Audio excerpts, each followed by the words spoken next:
Welcome to session 2, Serve Standard number 2. But before we begin, let's just review. Serve Standard number 1, serve others.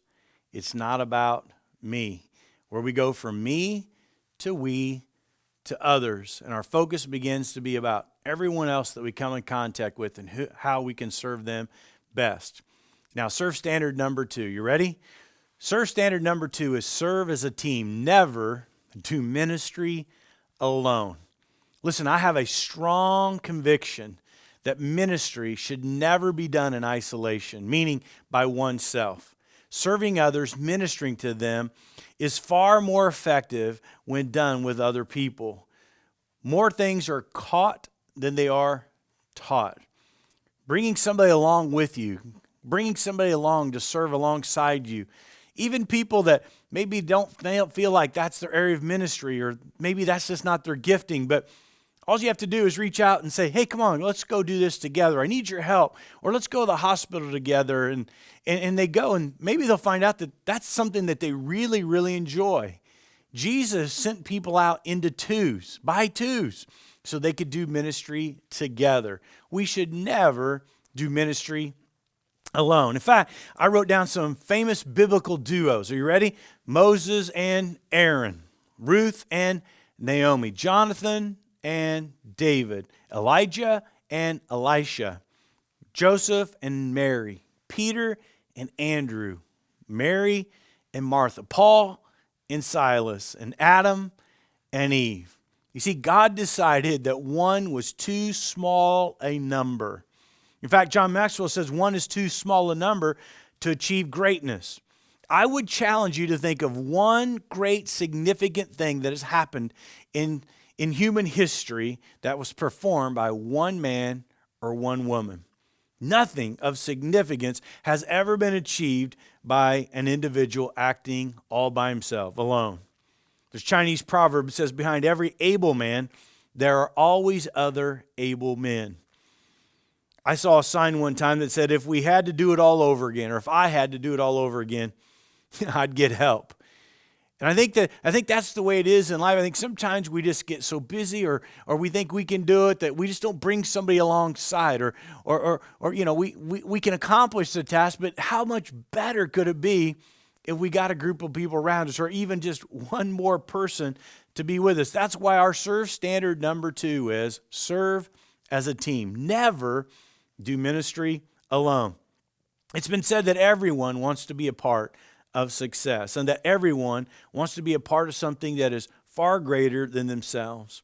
Well, in order to reach that kind of plateau, in order to reach that kind of success in life and in ministry and with the Lord, then it's going to take others working alongside us.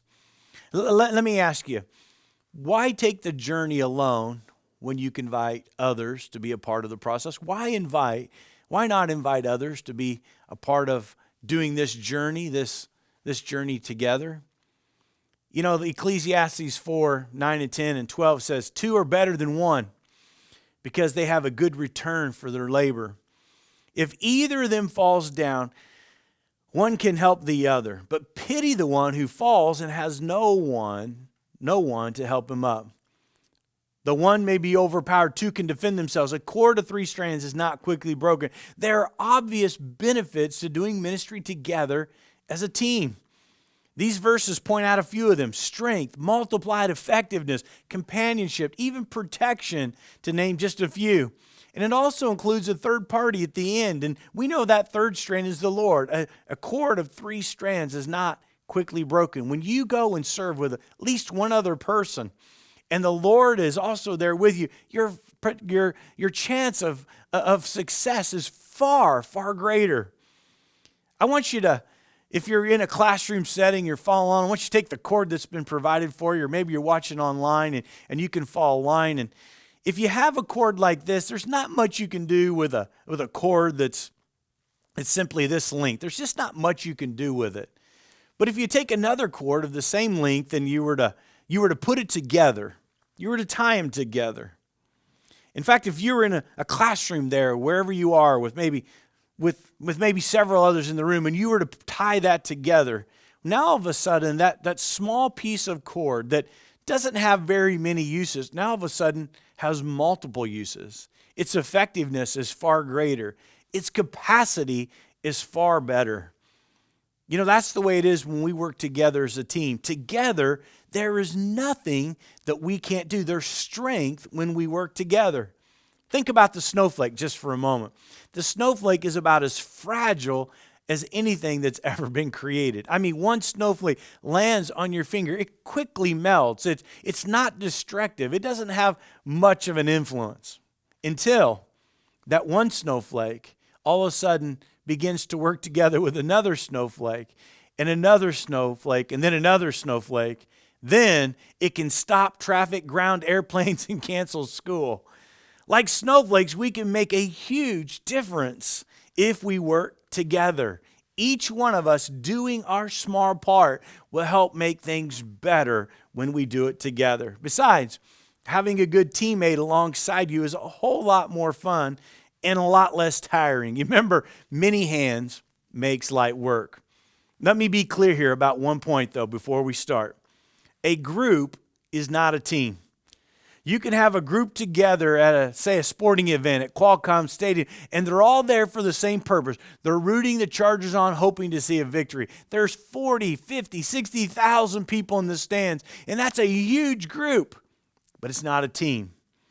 A team works together. In fact, you've probably heard it said this way: together, everyone accomplishes more. When we work together as a team, it's together, everyone accomplishes more. Look in your notes. Let's fill in some links. Number one, a team has a common goal. We're real people with a real faith, making a real difference. That's our common goal. Jeff Griffin said this in the Live Dead Journal. He says, the rationale for partnering is simple. We can't do it alone. Anything that God asks us to do, He's going to ask us to partner with someone, to take somebody else along the journey. We need people around us in order to be successful, in order to be as effective as we need to be with the gospel of Jesus Christ and reaching people. Number two, a team also operates in cooperation. When I think about this, I think about a firefighter, and think about that. They work 24-hour shifts, many times 2 and 3 days at a time, and they live together with other firefighters. Some might see their crew members more than they do even their own families. So the firehouse becomes this combination of home and work, cohabitating, co-working together. It's kind of a second family environment. The firefighters work together in this environment, and there's incredible demands that are placed upon them. According to Carol Chekovich, she writes this, that to make things work, crew members must be trustworthy, and they have to participate in household chores. She goes on to say that a good firefighter is someone who can perform not only on the fire ground or at a medical emergency, but also as a good roommate and family member. Teamwork is essential then in being a good crew member. As firefighter Michael Dugan writes, he says, teamwork is the major part of success on the fire ground operation. Why? He says, because each task on the fire ground depends on someone else completing another task and someone else completing their task so that it can be successful. He goes on to say, we must therefore rely upon one another so that we can safely and effectively achieve the overall mission. Did you catch that? That through teamwork, they can effectively achieve the overall mission. I believe that teamwork enables common men to do uncommon things.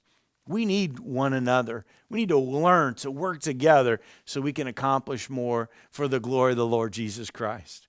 And number three, teamwork needs communication. Whatever area you're working in, the church, we're always working at trying to communicate better and provide information and give you information so that you can be successful. But communication amongst its members and amongst the leaders are vitally important for our success. Teamwork, number four, also demands a commitment. Commitment ensures that the team will work together no matter what adverse situation arises. We believe that everyone is responsible to the team. Every one of you is responsible to one another. We never say it's not my job. No one ever told me to do that. Serving well is everyone's job. It kind of reminds me of the two guys that were shipwrecked, and they were sitting on one end of the boat, and they were watching two other men on the other side of the boat, and they were quickly battling this hole that was on their end of the boat, and they were bailing as furiously as they possibly could. Then one man said to the other, well, thank God that hole isn't on our end of the boat. You know, that's ridiculous, isn't it? Because we're all in the boat together. We're all serving together. We all have a common goal, which is to reach people with the gospel of Jesus Christ. And we need to make a commitment to the team so that all of us are working together, being successful, doing more for the cause of Christ. What does never do ministry alone look like? Well, in your notes, let me give you some things that John Maxwell taught several years ago that I wrote down, and I want to give them to you today. The first one is model. That's where I do it. And I'm modeling for you. And maybe you're taking someone to the hospital, or maybe that's your area of ministry, and you're going to the hospital and you're just going because that's your ministry. You feel called to do it. You get satisfaction, fulfillment. You know, people need to be visited. They're lonely. And that's a great place to start. And then it quickly moves to the second stage. Number 2 is mentor. I do it, and then you come along. I go to the hospital and I bring you along, and you get to watch and see how I do it. And that's number 3. Monitor it.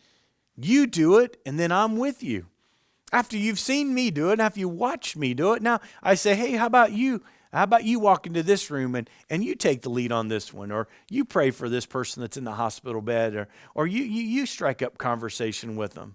And I'm watching you. And then number 4 is motivate. We get in the car, we're driving back, and I provide you with some positive feedback. I say, hey, you know, you did a great job, and make sure you don't stay too long, or maybe that was too short, or be sure not to get out of the way of the nurses when they come in, because they're just trying to do their job. And I give you some great feedback. I motivate you. And then number 5 is multiply. That's you do it, and you take someone else with you. Now, all of a sudden, our ministry is multiplied. We're far more successful. We're functioning together as a team. There's nothing that's quite like serving on a team. There's no greater satisfaction than serving on a winning team. It reminds me of Lou Holtz a few years ago, the once highly successful Notre Dame Fighting Irish coach. He talked about how he was watching a TV program, and this TV program examined why men died for their country. The program looked at the United States Marines, the French Foreign Legion, and the British Commandos. And it was noted that men die not for their country, but they die for the love of their fellow man. In this program, they interviewed a soldier who had been hospitalized, and he was injured at battle. But he caught wind that his entire unit was about to go on a dangerous mission. So the soldier, even though he was wounded, he escaped the hospital, and he went and served alongside his unit, only to be wounded a second time. When they asked him, why did you do this? And here's what he said. After you work and live with people, you soon realize that your survival depends upon one another. I wanted to be there for my unit. Their survival, my survival, depended upon it. The work that God has called you and I to do cannot be and will not be successful if we don't work together as a team. Our survival, our success depends upon one another. That's why our serve standard number 2 is serve as a team. Never do ministry alone.